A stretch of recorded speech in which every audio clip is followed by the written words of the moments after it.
Welcome back to Superbly Said Advanced English Vocabulary and Phrases. It is so great to be back. Yeah, and real quick, today's material actually comes from a SpeakDuo lesson.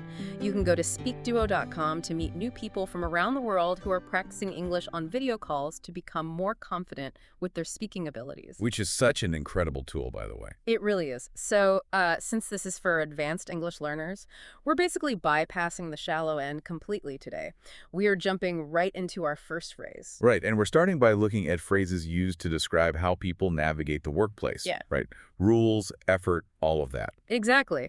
Like our first one, which you'll definitely hear in strict environments, a stickler for protocol. Yes, a stickler for protocol, which is, someone who insists rules are followed exactly. Wait, let me push back on that for a second. Isn't that just like a perfectionist? Well, no, that's actually a super common mix-up. I mean, a perfectionist cares about a flawless outcome. Right. Right. They just want the final product to be perfect. Exactly.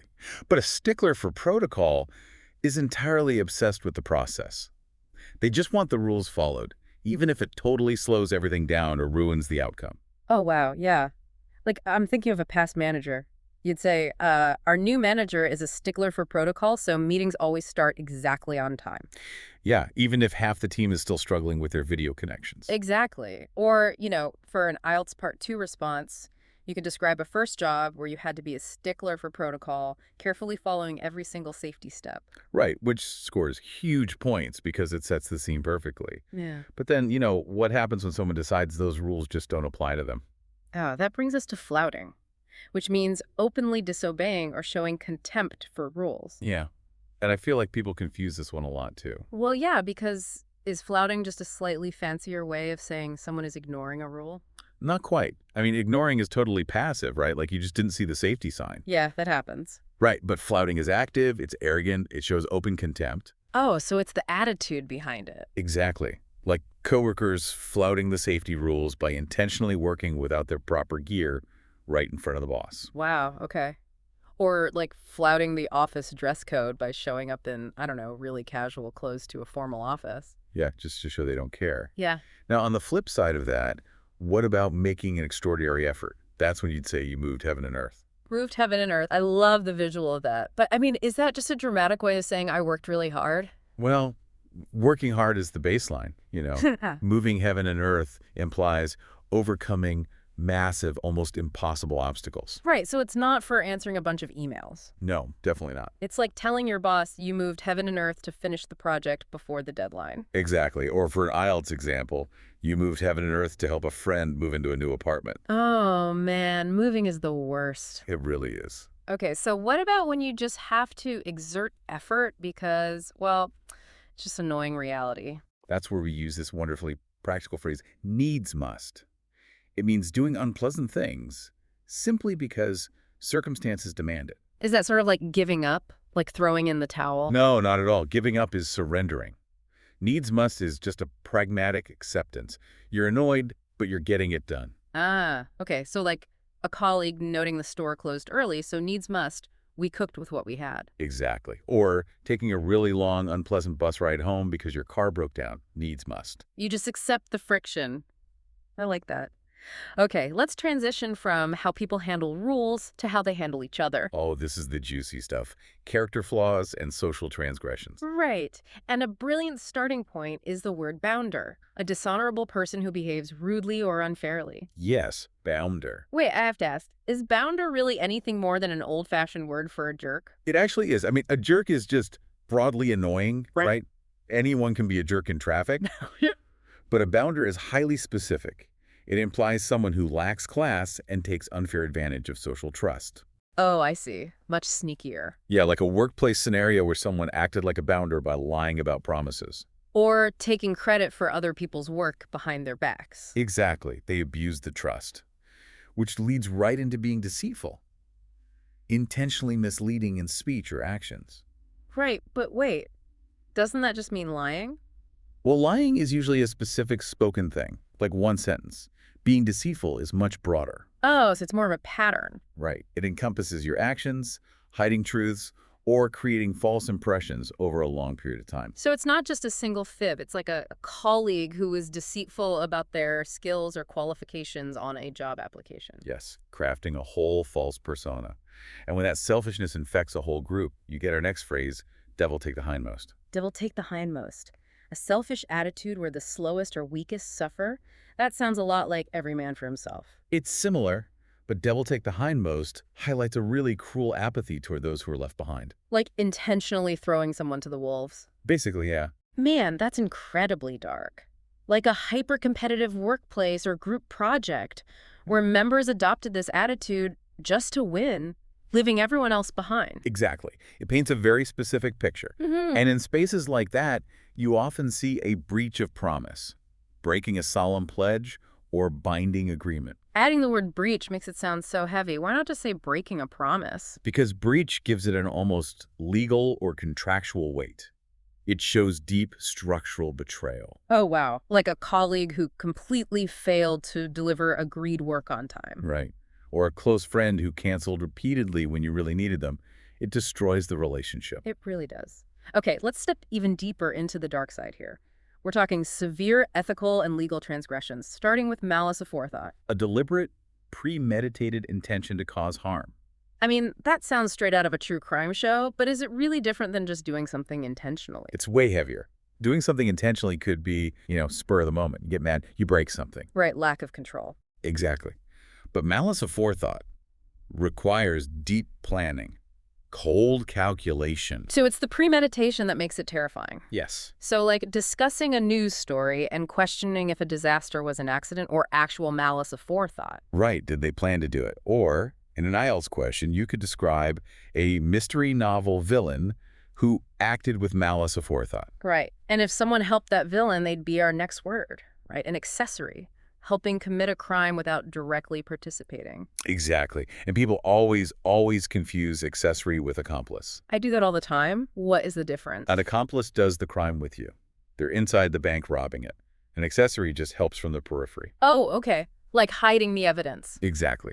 Or driving the getaway car after a theft. Right. They never went in the bank. Or like a character in a novel who acts as an accessory and totally regrets it later. Yes. And we definitely judge that behavior as reprehensible. Very bad behavior, deserving strong criticism. If I tell an employee their work is unacceptable, is that the same as reprehensible? No, not at all. Coming in late is unacceptable. Because it breaks a rule. Right. But deliberately ruining someone's life is reprehensible. It implies deep moral failure. The gravity is huge there, like a committee opening an inquiry into a reprehensible decision by a board member. Or a film villain's shocking behavior that drives the whole plot. Yeah. And behavior like that always leaves a mark, which brings us to tainted, contaminated, spoiled, or damaged by an undesirable quality. Right. But wait, I hear tainted used like it means destroyed. Are they the same? No, and that's a great distinction to make. A tainted reputation isn't entirely gone, but it has a permanent lingering stain, a bad aftertaste. Like a brand's reputation being tainted after a widely reported incident. The company still exists, but you look at them differently. Exactly. Or an IELTS example where your view of a cafe is completely tainted after you find out it's unsanitary. I could never eat there again. Okay, let's step out of the heavy ethical darkness and look at some of the, well, eccentricities of life. First up, fisticuffs. A physical fight using fists. Fisticuffs. I mean, it's so ridiculous. Why wouldn't you just say brawl? Because brawl sounds dangerous. Fisticuffs has this old-fashioned, almost comical or gentlemanly ring to it today. So you'd use it ironically. Exclusively, yeah. Like two sports fans nearly coming to fisticuffs over a silly comment before others stepped in. Exactly. It deflates the tension. Now, moving to the slowing down of age, our next phrase is in my dotage. Mentally slowed or absent-minded due to old age. Wait, isn't that just senility? Tone is everything here. Senility is clinical and serious. Dotage is often used affectionately or wistfully. Or self-deprecatingly. Yeah. So you could say, I hope that in my dotage, I'll still enjoy quiet walks and tea. Or laughing with your family about forgetting names because you're in your dotage. It's gentle. I love that.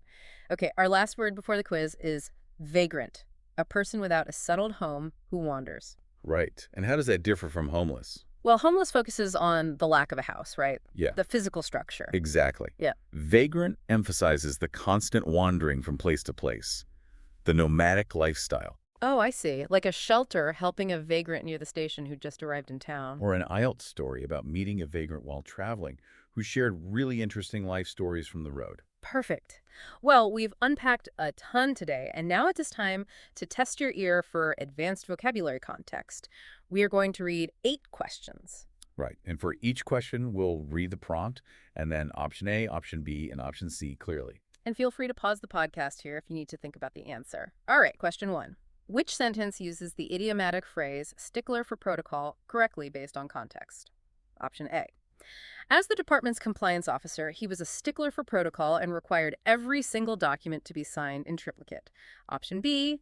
The professional medical surgical assistant was instructed to be a stickler for protocol during the complex heart bypass procedure. Option C. The deeply frustrated young retail clerk aggressively managed to completely drop a white line. Feel free to pause the podcast here if you need to think about the answer. The correct answer is option A.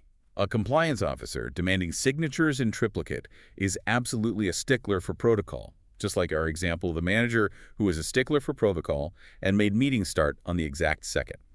Nice. Okay, question 2. Select the context where the term bounder is most appropriately used figuratively. Option A. The professional gymnasium trampoline athlete was instructed to perform a high-flying bounder for the gymnastics competition. Option B. The incredibly clumsy warehouse inventory clerk accidentally managed to quickly buy some large systems. Option C. Everyone in the office stopped trusting him after he stole credit for the project. He was revealed to be a complete bounder. Feel free to pause the podcast here if you need to think about the answer. It's option C. Someone stealing credit is a total bounder, acting just like that bounder in our workplace scenario, who lied and took unfair advantage of social trust. So true. Question 3. In which situation does someone accurately utilize the advanced phrase, moved heaven and earth contextually? Option A. The professional landscaping earth mover was instructed to move heaven and earth to clear the rocky plot for the new residential foundation. Option B. I moved heaven and earth to get the project approved by the board, including working through the entire holiday break. Option C. The completely terrified young wilderness traveler unexpectedly noticed an exceptionally massive, heavy tool chest. Feel free to pause the podcast here if you need to think about the answer. The answer is option B. Working through a holiday break means you moved heaven and earth against massive obstacles, exactly like the person who moved heaven and earth to help their friend move apartments. Right. Okay, question 4. Which response best demonstrates the advanced term fisticuffs figuratively? Option A. The intense, heated discussion about the new company policy nearly devolved into fisticuffs before the mediator intervened. Option B. The professional martial arts karate instructor was instructed to teach the students how to properly engage in fisticuffs. Option C.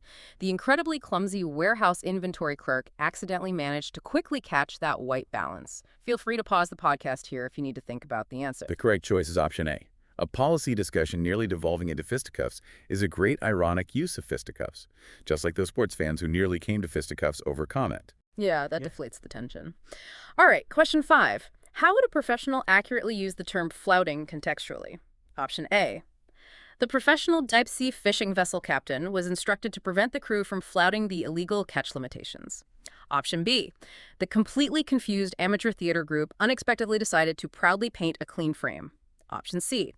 By continuing to park in the restricted zone despite repeated warnings, the employee is openly flouting company parking regulations. Feel free to pause the podcast here if you need to think about the answer. It's option C.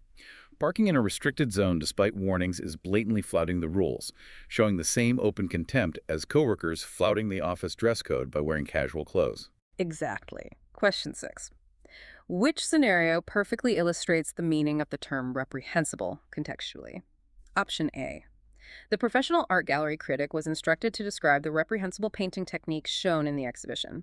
Option B. Deliberately misleading your investors about the true financial state of the company is reprehensible and warrants immediate termination. Option C. The incredibly clumsy hotel maintenance worker accidentally managed to completely drop that red tray. Feel free to pause the podcast here if you need to think about the answer. The correct answer is option B. Misleading investors is a deep moral failure, making it reprehensible, much like a committee opening an inquiry into a reprehensible decision by a corporate leader. Right. Almost done. Question 7.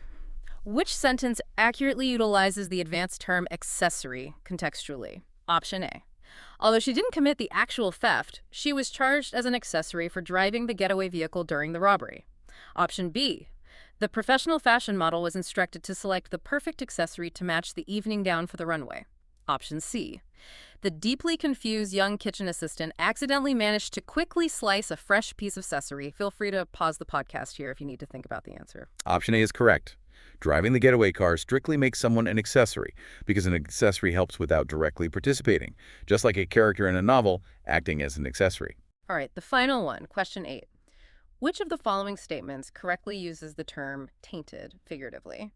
Option A. The professional medical laboratory technician was instructed to check if the literal blood samples being tainted with bacteria had compromised the clinical trial. Option B.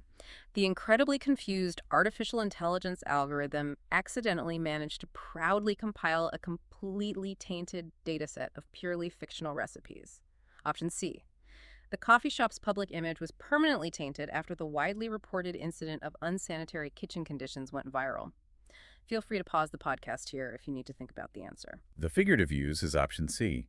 While option A is about literal contamination, option C shows a brand's reputation being tainted, leaving a permanent stain, just like finding a cafe unsanitary leaves your view of it tainted forever. Awesome. Well, that wraps up the quiz. I mean, going through all these phrases today really brings home just how many psychological layers exist beneath the words we use every single day. The layers are literally everything.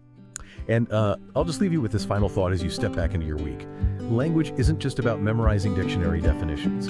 It's about power. When you choose to call someone a bounder instead of just a jerk, or you accuse them of flouting a rule rather than just ignoring it, you aren't just speaking English. You are shaping exactly how the room judges that person. The words you choose cast a hidden judgment. Think about that the next time you choose your words tomorrow.